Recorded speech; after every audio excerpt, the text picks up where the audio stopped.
How do I communicate better with my mom? Ça, c'est la pub qu'Entrepic vient de passer au Super Bowl devant 120 millions de personnes. Un gars demande à un chatbot comment parler à sa mère. Le chatbot commence bien correct, puis il finit par y vendre un site de rencontre pour cougars. Find emotional connection with other older women on Golden Encounters, the mature dating site that connects sensitive cubs with roaring cougars.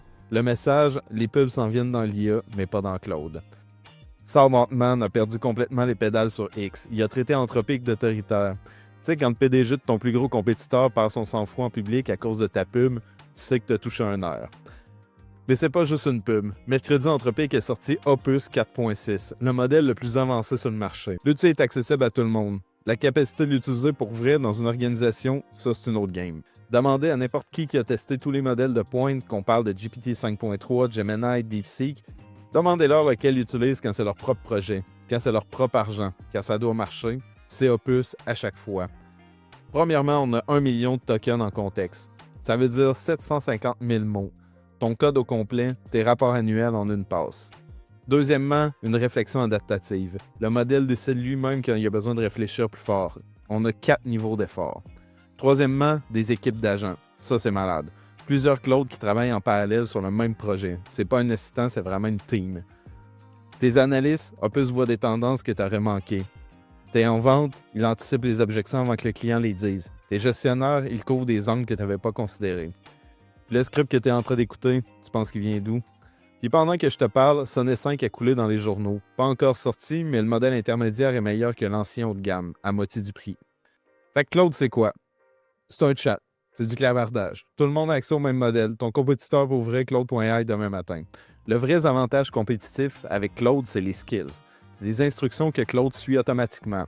C'est littéralement ta façon de travailler encodée. N'importe qui peut poser une question à Claude.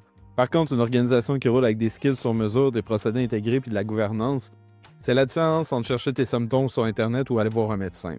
J'ai un skills pour les représentations, mon gabarit, mes polices, mes couleurs, ma structure, mon ton. Crée-moi une présentation sur notre offre IA pour un client manufacturier. Je veux 10 diapositives.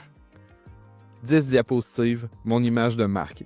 Exactement comme je le ferais moi-même. C'est pas un gabarit générique, c'est littéralement ma façon de faire. Mon boss veut savoir pourquoi on a dépassé le budget. Trouve-moi le problème. Colonne d'écart, tout ce qui dépasse 10% en rouge, 3 anomalies incluant une facture en double de 12 000 $ que personne n'avait vu. Copilot, il va comprendre ta syntaxe Excel. Claude comprend ce que tu essaies de faire. C'est pas le même sport. Maintenant, il faut que je vous parle de Cowork. Cowork, c'est Claude qui sort de la boîte de clavardage puis qui rentre dans ton ordinateur. Tu pointes vers un dossier, tu parles normalement, puis Claude va exécuter. Prends toutes les Excel dans ce dossier, consolide les ventes par région, exporte-les en PowerPoint avec le gabarit d'entreprise. PowerPoint prêt, le genre de tâche qui prend 2 heures à quelqu'un de compétent. 2 heures que cette personne peut maintenant passer sur la stratégie, l'analyse, la relation client. Les extensions, c'est ce qui a fait perdre 285 milliards à Wall Street. C'est pas juste une connexion à une application, c'est un ensemble complet. Qu'on parle de skills, de sous-agents, de commandes. Ça transforme Claude en spécialiste dans ton domaine.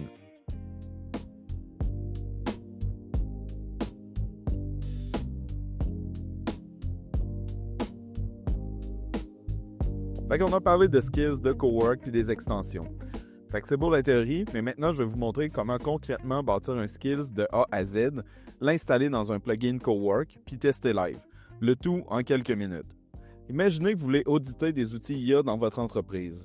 Votre monde utilise ChatGPT, Copilot, peut-être un nouveau produit comme Google Antigravity. Vous voulez savoir lequel est sécuritaire avant de donner le go.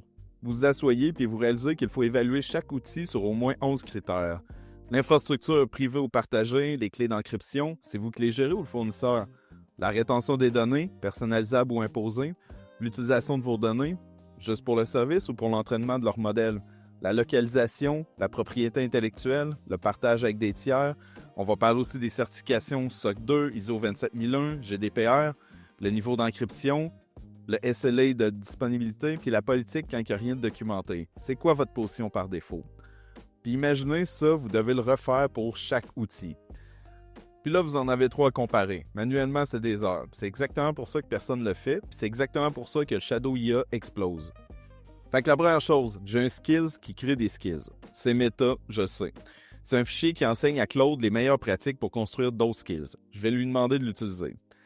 Donc, je explique ce que je veux. Un outil qui analyse les conditions d'utilisation, les politiques de confidentialité, la documentation de sécurité de n'importe quel outil IA. Puis je veux qu'il produise un rapport de conformité basé sur ma grille de 11 critères. Chaque critère aura 3 niveaux, excellent, acceptable ou mauvais, avec des définitions précises pour chacun. Claude va me générer le skills au complet, c'est-à-dire un fichier Markdown avec le workflow d'analyse, les critères et le format de sortie. Je lui demande d'ajouter 2 choses. Premièrement, le format de sortie. Pour chaque critère, le verdict avec une justification tirée directement de la documentation, des citations directes. Si l'information est absente, le verdict est automatiquement mauvais, parce que l'absence d'information en sécurité, c'est un red flag en soi. Deuxièmement, quand il reçoit une URL, il doit faire vraiment une recherche approfondie, pas juste lire une page. Il doit aller chercher les conditions d'utilisation, la politique de confidentialité, le centre de confiance, l'entente de traitement des données, les sous-traitants, la documentation d'entreprise, bref, tout ce qui existe. Dans la dernière passe, je lui demande de reprendre le skills de création de skills, puis de réviser son propre travail avec les meilleures pratiques. Il ressort la description, met tout à l'impératif, ajoute des exemples concrets, puis nettoie les incohérences. Fait que le skills est prêt, un zip, 2 fichiers. Fait que ça, c'est un skills. Vous pourriez l'utiliser directement.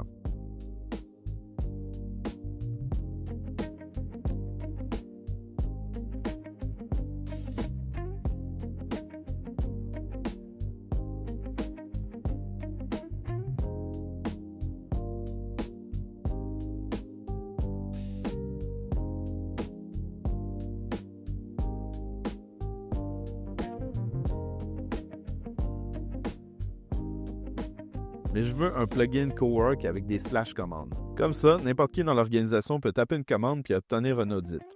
Claude va chercher la documentation d'entreprise pour la structure des plugins.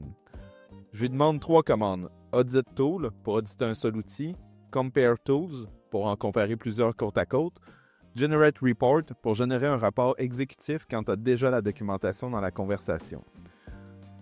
Fait que mon plugin est prêt, un zip que tu drag and drop dans Cowork.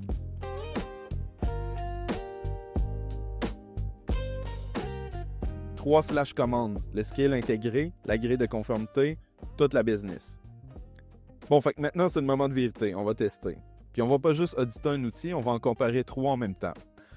Fait que je vais prendre Cybersécurité Audit, Compare Tools, 3 URL, OpenAI, Microsoft 365 Copilot et Google Antigravity.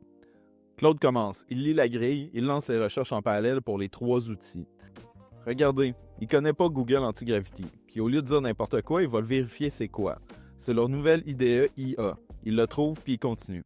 Il va ratisser Term of Service, Privacy Policy, Trust Center, DPA, sous-traitant, documentation, pour les 3 outils en parallèle. Une fois qu'il y a tout, il génère le rapport, puis voici les résultats. OpenIA, ChatGPT Enterprise, 32 points sur 33. Infrastructure isolée, encryption, zéro data retention, données jamais utilisées pour l'entraînement. SOC 2, type 2. ISO 27001, c'est quasi parfait. Microsoft 365 Copilot, encore une fois 32 points sur 33. 97% aussi. Toute l'infrastructure M365 derrière. Customer Key, rétention policies personnalisables, conformité ISO 42001 pour le AI Management. Google Antigravity, 18 sur 33. 55%. C'est là que ça se gâte. Pourquoi? Pas parce que c'est dangereux. Le produit est en public preview. Pas de SLA, pas de DPA dédié, pas de clé gérée par le client. 6 critères sur 11 tombent à mauvais parce que c'est pas documenté. Rappelez-vous, l'absence d'information égale mauvais. Tout ça dans un rapport comparatif structuré, préenvoyé au VP IT, au ciseau, au board. Pas un email qui dit ça dépend, des verticles clairs, des scores puis des recommandations. On vient de créer un skills. On l'a mis dans un plugin Cowork avec 3 commandes. On l'a testé avec un audit comparatif de 3 outils. Le tout en quelques minutes. 98% des organisations des employés qui utilisent des outils IA non autorisés. 83% opèrent sans contrôle de base. Au lieu de bannir les outils, ce qui marche jamais, on doit donner un cadre au monde.